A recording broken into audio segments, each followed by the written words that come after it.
Kronos The New Dawn looks absolutely insane on PSVR 2. It feels like it was made for this headset. But what are you talking about? Kronos is a flat game only. It's not available in VR. Well, technically you're right. But of course, in the realm of PC modding, everything is possible. And there are ways to turn any Unreal Engine 4 or 5 game into a proper VR game. Like, look at this. Does this look like a mod to you, or does this look like an official VR mode? As if it was released by the developers themselves. This is my first time messing with the magical tool that is UEVR. UEVR Nightly to be precise. Since I've been told by the amazing folks at the Flat2VR modding community on Discord that UEVR Nightly is what you want to use with the latest UE5 titles. And oh boy, they did deliver. All I did was install UEVR Nightly and then launch it. Launch SteamVR, start the game, and then click the magical inject button on UEVR Nightly. And boom. I'm no longer quote-unquote watching the game. I'm now inside the world of Kronos The New Dawn. And let's talk about the game itself first. Kronos The New Dawn is a survival horror game. It is developed by Bloober Team, the same studio that did the Silent Hill 2 remake for Konami last year. And this one is kind of a mix between Dead Space and Resident Evil. Resources are scarce, and the combat is brutal and unforgiving. Like seriously, one mistake and you're dead. It doesn't have difficulty options, so get good or get lost. And I don't think this was the right choice, to be honest. I really think the game should have had difficulty options, so that everyone can play it. But anyway, this is what Bloober Team wanted, so we have to respect their decision. The game tells its story using its environments, so don't expect classic cutscene storytelling. When you start the game, they don't tell you anything other than you are a traveler, looking for your fallen predecessor. So make sure to pay attention to your surroundings, because that's where you'll find more insight on what the hell is going on. The music is awesome, and the gameplay loop is simple but very clever. Since ammunition is scarce, and the monsters become stronger if you don't put them on the ground as soon as possible, I mean they can literally absorb other dead monsters, this allows them to be much faster and stronger, so there is a real incentive to kill your enemies as soon as possible, but without wasting too much ammunition. Sure, you can fire your gun rapidly, but that won't be effective, and you will lose a lot of bullets. So the right way to handle combat is by recharging your bullets, which makes them more effective.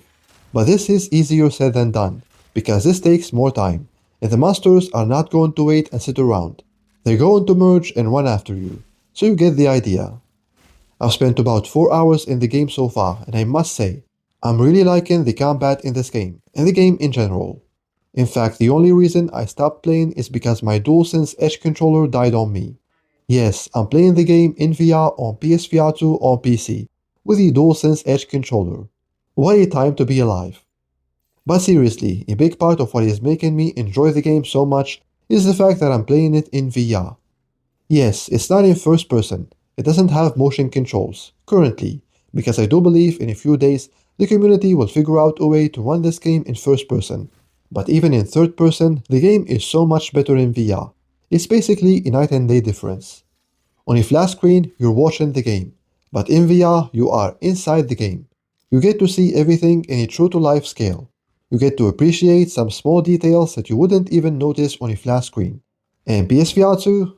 Oh man, this game shines on OLED. It's a very dark game, very atmospheric with its shadows and fog, etc. And PSVR 2 captures all of this perfectly. The contrast is phenomenal. The black levels are awesome. The colors are amazing. And the fact that I get to play this game in max settings, max resolution, in fact I even went a little bit above that for some extra sharpness, epic preset, DLSS quality, I only had to turn off ray tracing because it is super heavy in this game, even in flat screen by the way. It's not even noticeable. I mean it's not like there is much light in this game, is there? So yeah, Kronos The New Dawn in its max settings looks like a true AAA UE5 game on PSVR 2, as you guys can see in the footage. And I still can't believe that I'm actually experiencing this level of visual fidelity in VR, on PSVR 2, and with a very solid performance as well. Yes, I'm using a very high-end PC, a 5090-9800X 3D build, but it's still mind-blowing to me that this works with a simple-to-use injector, developed by a PC modder who goes by the name PreyDog. Absolutely mind-blown, guys. I literally can't wait to finish making this video and then get back to Kronos. Well, actually, I just remembered that I have another game to play for review. One that I know you've been eagerly waiting for, and the review embargo is just around the corner. So yeah, I'm not gonna have time for Kronos this weekend, am I? Anyways, I cannot wait to return to the world of Kronos, because this game is great, and it's 10 times better on PSVR 2.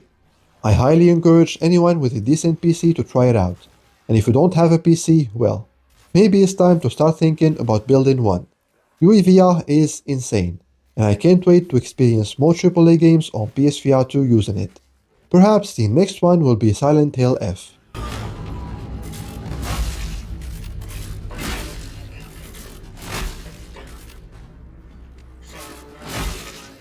Anyways, that's gonna have to do it for this video, guys. Thank you for watching, and for more PSVR 2 news, reviews, and discussions, make sure you stick with MPG.